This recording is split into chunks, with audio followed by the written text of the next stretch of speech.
ఐటీలో ఎంట్రీ కావాలా? Trainee software engineer గా అజా కోడింగ్ ట్యూటర్ లో 2 వీక్స్ ట్రయల్ పీరియడ్ లో వెంటనే చేరండి.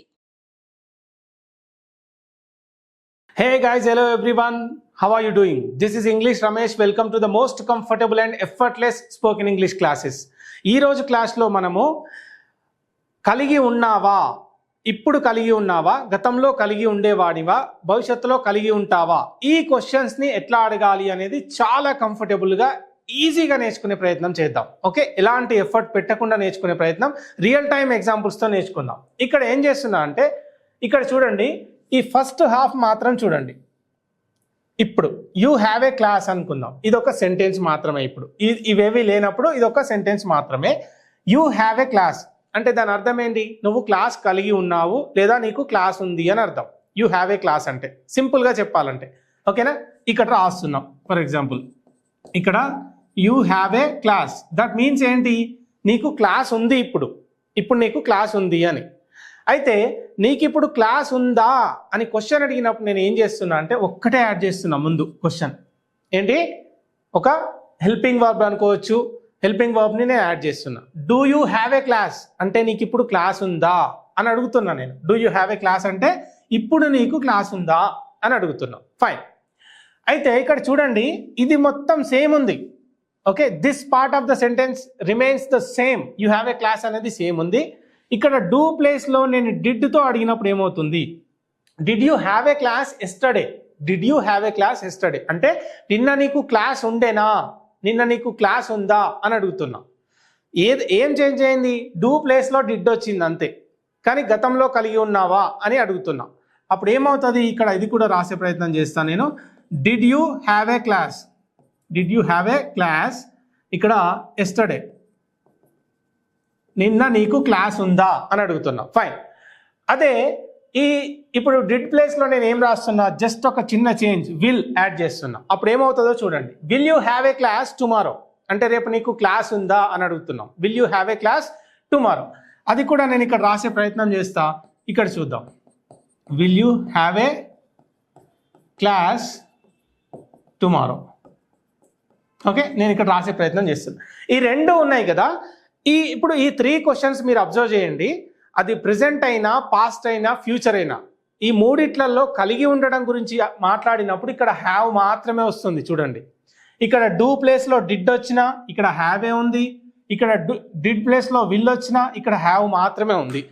ఇక్కడ చేంజ్ అయినాయి. ఇక్కడ ఎందుకు చేంజ్ అయింది? డూ యూ హ్యావ్ అంటే ఇప్పుడు కలిగి ఉన్నావా అన్నప్పుడు డూ వచ్చింది, కానీ ఇక్కడ హ్యావ్ ఏ ఉంది. Did you have a class అంటే నిన్న నీకు క్లాస్ ఉండేనా ఎస్టర్డే అని అడిగినప్పుడు డిడ్ వచ్చింది, అయినా కూడా హ్యావ్ ఏ యూజ్ చేస్తున్నాం. ఇక్కడ విల్, రేపు నీకు క్లాస్ ఉంటుందా అని అడిగినప్పుడు will you have a class tomorrow అంటే ఇక్కడ విల్ వచ్చినా కూడా హ్యావ్ మాత్రమే యూజ్ చేస్తున్నాం. చూడండి, ఇది మాత్రం చేంజ్ కావట్లేదు. అంటే మీరు మైండ్లో గుర్తుపెట్టుకోవాల్సింది ఏంటి? డిడ్ అయినా, డూ అయినా, డస్ అయినా, విల్ అయినా, హ్యావింగ్ గురించి మాట్లాడేటప్పుడు క్వశ్చన్లో హ్యావ్ మాత్రమే వస్తుంది. అది ప్రెజెంట్ అయినా, పాస్ట్ అయినా, ఫ్యూచర్ అయినా. అది డూతో క్వశ్చన్ అయినా, డస్తో క్వశ్చన్ అయినా, విల్తో క్వశ్చన్ అయినా, డిడ్తో క్వశ్చన్ అడిగినా కూడా హ్యావ్ మాత్రమే వస్తుంది కలిగి ఉన్నావా అని అడిగినప్పుడు. ఈ విధంగా మనం క్వశ్చన్స్ అడిగినాం. వీటికి ఆన్సర్స్ కూడా తెలుసుకునే ప్రయత్నం చేద్దాం. ఎందుకంటే కమ్యూనికేటివ్ ఇంగ్లీష్లో మనకి క్వశ్చన్ మేకింగ్ ఎంత ఇంపార్టెంటో దానికి రెస్పాండ్ అవ్వడం కూడా అంతే ఇంపార్టెంట్. ఇక్కడ చూద్దాం. Do you have a class అన్నప్పుడు ఏమో అని చెప్పొచ్చు? ఎస్ ఐ డూ అని చెప్పండి, లేదా నో ఐ డోంట్ అని చెప్పండి. క్వశ్చన్ మేకింగ్ చాలా ఇంపార్టెంట్. డూతో క్వశ్చన్ స్టార్ట్ అయింది, ఆన్సర్లో కూడా డూ వస్తుంది.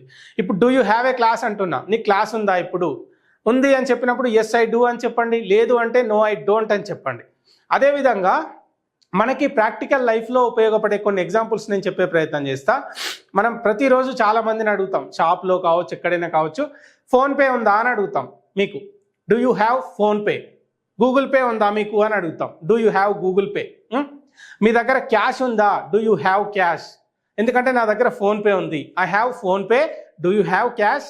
నీ దగ్గర క్యాష్ ఉందా? లేకపోతే డూ యూ హ్యావ్ ఫోన్పే?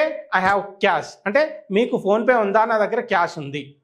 ఈ విధంగా యూజ్ చేస్తాం. మనకి రెగ్యులర్ లైఫ్లో మన చాలా సెంటెన్సెస్ చెప్పవచ్చు. మీకు ఇన్స్టా ఉందా? Do you have Instagram? మీకు ఫేస్బుక్ ప్రొఫైల్ ఉందా? Do you have Facebook profile? Okay, ఇట్లా చాలా చెప్పొచ్చు అన్నమాట sentences. Do you have a girl friend? నీకు గర్ల్ ఫ్రెండ్ ఉందా? ఇట్లా. ఓకే, మనం చాలా సెంటెన్సెస్ రియల్ టైంలో చెప్పొచ్చు. అయితే క్వశ్చన్ అడిగినప్పుడు ఆన్సర్ ఏ విధంగా చెప్పాలి అంటే, do you have a class అని నేను అడిగినా కదా, అప్పుడు అవును నా క్లాస్ ఉంది అంటే ఎస్ ఐ డూ అని చెప్పండి, లేదు అంటే నో ఐ డోంట్ అని చెప్పే ప్రయత్నం చేయండి. అంతే తప్ప ఎస్ చెప్పి ఆగిపోవద్దు, నో చెప్పి ఆగిపోవద్దు. అలాగని ఏంటి అంటే ఇక్కడ కొందరు క్వశ్చన్ ఏమడుగుతారు, క్వశ్చన్ మేకింగ్ అనగానే హ్యావ్ బయటికి తీసుకురావచ్చు కదా, హ్యావ్ యూ ఏ క్లాస్ అని అడుగుతాం. Have you A class absolutely biggest mistake అది. అది ఎట్టి పరిస్థితిలో కూడా యూజ్ చేయకండి. హ్యావ్ యూ ఏ క్లాస్ అని, లేకపోతే హ్యావ్ యూ ఏ బైక్ అని, ఇవన్నీ తప్పు. ఎలా అడగాలి, కలిగి ఉన్నావా అంటే do you have a bike అనండి, do you have a mobile అనండి, డూ యూ హ్యావ్ క్యాష్ అనండి. ఈ విధంగా అడిగే ప్రయత్నం చేయండి. Okay, well he she it అయితే డస్తో అడుగుతాం క్వశ్చన్, అది వేరే కాంటెక్స్లో మనం డిస్కస్ చేద్దాం. ఇట్లా ఉంది. ఇప్పుడు నిన్న నీకు క్లాస్ ఉండేనా అని అడిగినప్పుడు ఇక్కడ ఒక డిడ్ మాత్రమే చేంజ్ అవుతుంది, మిగతా అంతా same. Did you have a class yesterday, నిన్న నీకు క్లాస్ ఉందా అని అడుగుతున్నాం. అవును ఉంది అని చెప్తే ఎస్ ఐ డిడ్ అని చెప్తాము, లేదు అని చెప్పినప్పుడు ఏమవుతుంది, నో ఐ డిడ్ నాట్ అని చెప్తున్నాం. No I did not, yes I did లేదా నో ఐ డిడ్ నాట్, అంతే. Okay, yeah. ఇక్కడ will you have a class tomorrow అంటే రేపు నీకు క్లాస్ ఉందా, రేపు నీకు క్లాస్ ఉంటుందా అని అడిగినటువంటి సిచ్యువేషన్లో ఏమంటున్నాం, ఒకవేళ ఎస్ చెప్పాల్సి వస్తే ఎస్ ఐ విల్ అనండి, లేదా నో చెప్పాల్సి వస్తే నో ఐ వోంట్ అని చెప్పే ప్రయత్నం చేయండి. నేను బిగినింగ్లోనే చెప్పినట్టుగా నాకు గ్రామర్ అంతా తెలుసు కానీ నేను మాట్లాడలేకపోతున్నా. ఎందుకు అంటే ఇలాంటి క్వశ్చన్ మేకింగ్ మనకు తెలియదు, వాటికి ఎలా రెస్పాండ్ అవ్వాలి అనేది మనం ఇప్పటికీ ప్రాక్టీస్ చేయలేదు కాబట్టి మనం మాట్లాడలేకపోతున్నాం. సో ఇప్పుడు చూడండి, నీకు ఫోన్పే ఉందా అని అడగడానికి కూడా మనం సెంటెన్సెస్ క్వశ్చన్ అడగలేకపోతే మనకి ఎంత గ్రామర్ తెలిసినా వేస్టే కదా.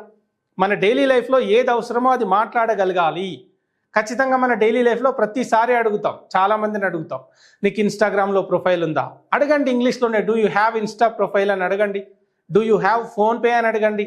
మనకి రియల్ టైంలో ఏ ఇంగ్లీష్ అయితే కావాలో అదే నేను నేర్పించే ప్రయత్నం చేస్తున్నాను. అలా ఆ రియల్ టైం ఎగ్జాంపుల్స్ మాత్రమే తీసుకునే ప్రయత్నం చేస్తున్నాను. సో క్వశ్చన్ మేకింగ్ ఎంత ఇంపార్టెంటో దానికి రెస్పాండ్ కావడం కూడా అంతే ఇంపార్టెంట్. కాబట్టి ఈ రెండింటి పైన కూడా ఫోకస్ చేసే ప్రయత్నం చేయండి. Okay guys.